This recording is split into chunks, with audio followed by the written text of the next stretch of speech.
Okay, today, guys, we are going to break down the mathematical way, one way, here's a visual way of looking at the mile and a half. Now, I've got some notes here, and what I'm working off of is two things. When the guys come here, we have a worksheet. We teach them to break down their splits. There's three ways to do it, okay? There's one is basically if you have a time and you're trying to beat that, we can break it up in an average.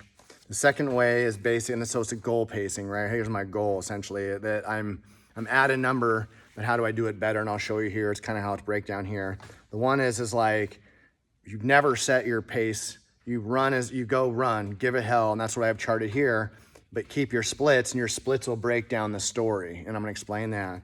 Or you say, hey, I've been running quite a while, I've worked on this, the other, but my goal time, and a lot of people's goal time is about 8:30. So I have an average of an 8:30 pace on here and show you the difference and how we do this. Now, like I said, we can write it out mathematically just like as a word problem, but we can transcribe the word problem directly to a chart. And I tried to make it kind of to scale. Like I tried to actually measure it out a little bit so it's not this weirdly, because what we do is, in the world of paper, when you do this in physiology class or a track coach, you can use a ruler. And that's the way it was described to me, shown to me actually on a whiteboard 20 plus years ago. And he happens to be the dean of the exercise physiology department here at Troy, Dr. Michael Green. And so I was confused back in the day. I was like, wait, I know a mile and a half and a 4 mile aren't sort of collegiate or Olympic distances. So how the heck am I gonna do this? And they did the math, and this is literally the math that was shown to me. This is what track coaches still use. It's really super straightforward. This goes to show, unfortunately, that your coach, if they're just saying run distance, run miles, they're guessing. And track and field has been around a real long time, specifically the marathon and running events. We don't need to guess, because if we're guessing, we know that we have one tool. And it's run further or run harder or like don't be a pussy or something that isn't helpful at all in a world where basic running math can give you the answer right away. This is also what you do for swimming. It's the exact same math, just we would change the distances and the parameters because it shows you where you're hitting your anaerobic or aerobic threshold, where you're failing or like right beginning. So I'm gonna explain what you're seeing here, okay? This is actually from an email. A person said, hey, I'm running an 11:15, and here is my splits every 400 meters. A 141, this first 400, then a 143, a 151, a 154, a 159, right? And then this last was a 201, right? It was a 201 right here, okay? So you see okay, what's going on here? What I've done, what you do is when you chart this, you chart the plots like I've done, boom, boom, boom, boom. And then what you do is you chart a mean line. So forget the red for a minute. Mean, M-E-A-N, means average in this, right? In physics or this equation, right? So the average is the mean. So what you do is you take the starting point and the end point and you overlay a ruler. And you draw a straight line and you dot it. And here you kind of hard to see, there's a dotted green line. That's the straight line. And that would be the average. So if every single split for every 400 was exactly the same, your average would be a 157. You're like, wait, okay, yeah. So essentially this person, instead of running a 141, which is coming out too fast for 11:15, if this person ran a 157, a 157, a 157, a 157, a 157, and then ran a 156, he would have ran it 1 second faster, which is why running is always coached to do reverse splits. This is not. So you see the numbers are ascending, right? 141, it's slower, slower, slower, slower, slower. Your very slowest split should be your first. Every single Olympic gold medal, every single NCAA title in the history of track and field, the first split is never the fastest. It's typically almost in every single case the slowest on purpose so we don't hit our threshold when we should be accelerating or maintaining a pace. And so that's what you're seeing in this person. You can clearly see where threshold is not being made, because here is your goal of 8 minutes and 30 seconds, and where each pace is a split of a minute 25, a minute 25, a minute 25, a minute 20. It's a straight line essentially, okay? It's a straight line.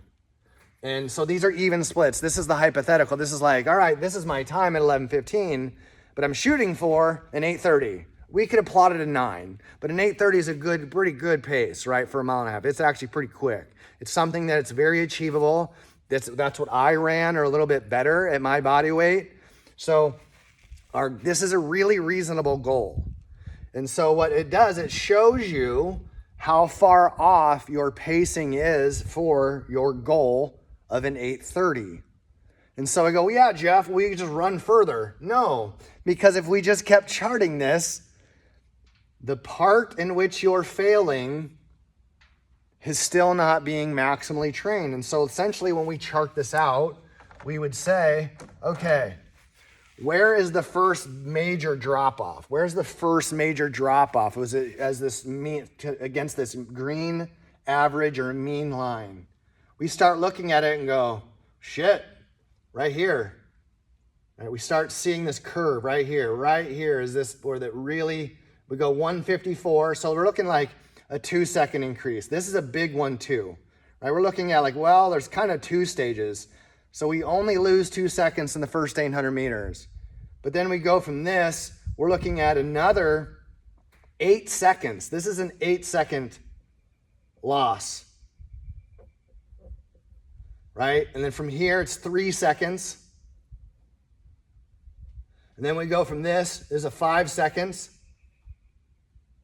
And then 59, right? And this, like I said, this is a 2:01.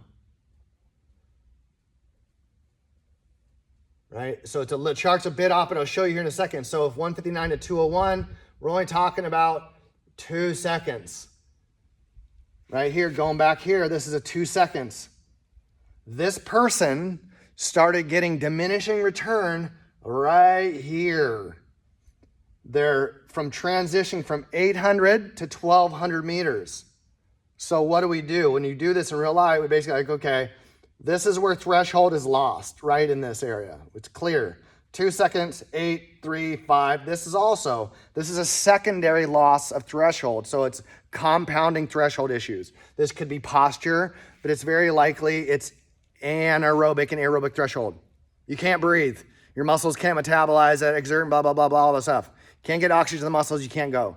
So what we look at is like, okay, this is my point, right? We're looking at, okay, what time is this? This person is somewhere around 4.5, 5 minutes.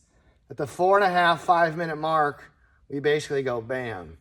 We say this is the box where threshold was lost. And so what do we have to do? This is where we go, let's do interval sprints. What we have to start doing is go this 1,200 meters, this 1,000 meters at 5 minutes.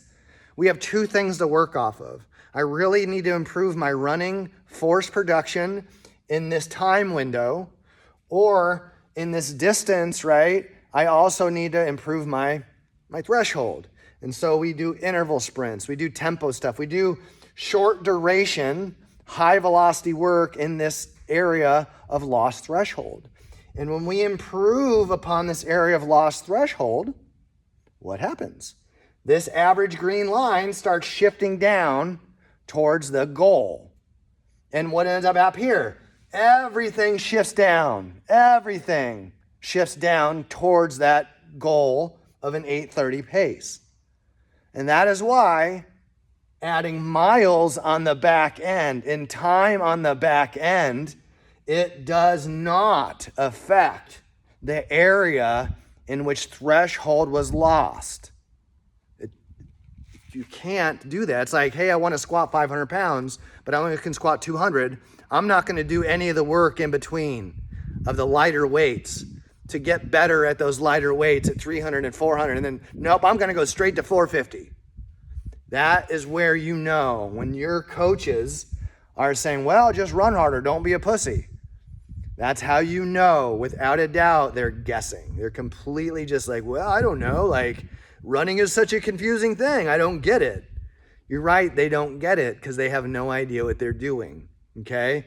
And so that's what we really work off is. And as you start seeing a better pacing protocol, like, which is why I say, okay, first of all, what you end up doing is this person, instead of having them run a 141, you say, okay, let's run a 157.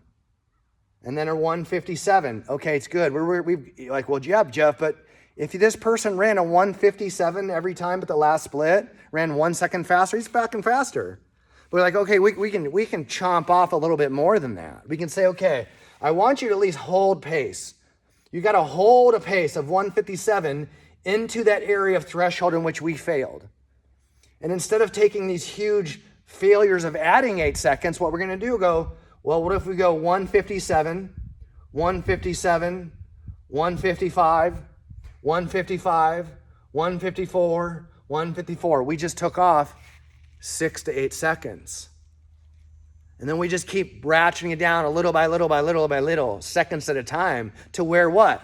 We hit, and okay, let's say we've done that. We go 157, 157, 156, 156. We're able to do that. And then all of a sudden, boom, we hit our threshold again. So now we draw that box again and say, okay, we're at just over a mile now, 1,600 meters in 8.5 minutes. And now we get to work within this phase. We're doing it. We're going to keep working in here, not making sure we're not screwing this up. But then we elongate that phase of improve our buffering, hydrogen buffering. That's what we're working on. And so now we can extend into a tempo runs. We can still do intervals because you're going to work this, work this, work this. Then we extend into tempo runs. We extend into other things, right? Rucking for distance and time. And then when this gets better and this gets improved as a threshold, then what has happened? Everything comes back down towards our goal. And never, ever, ever does running longer distances for longer times at an inefficient value of buffering, does it ever improve? It doesn't. It can't. It cannot. You cannot improve this area until we improve this area. We can't be like, screw this part. I'm going to work down in this range always. I'm going to run 6, 8, 10, 20, 35, all these miles. But the whole time you're inefficient and your pace does not improve when you need to, like, I got to get out of the gate and quick. This is 1.5 miles. Well, yeah, I'll just get it in the back end of 50 miles this week. No, you don't. No one ever has in the history of running. No one ever will in the history of running. So until, like I said, we improve our threshold at each 400 or in the marathon, you can't run 26 miles fast until you run the first 3 and 5 and 8 and 10. We don't just keep adding and piling miles on the back end of a marathoner either. Because again, it's like, well, how do I? That's where we go into different bouts of cardio. Like I said, high intensity interval training, tempo runs, interval sprints, repeat interval sprints. This, folks, is how track and field in every country in the world does its breakdowns for its athletes. And I'm not sure why all these coaches in 2025 are just having you just keep running distances arbitrarily. But I do know why. It's because they don't know what they're doing. They are guessing and hoping, just hoping that you are going to endure somehow all this mileage that they prescribe you and hope, God, I hope he does it. I hope he gets. We don't hope with our SEALs. We don't guess. We don't. We know absolutely what their pace is going in, what they're planning on watching on their watch, what they're pacing. We know ahead of time what they are going to achieve because they've practiced it over and over and over, and they pushed all of these early on thresholds, all of them. So we don't guess, our guys don't fail, and this is why 100% of our guys achieve their running goals when they work with us.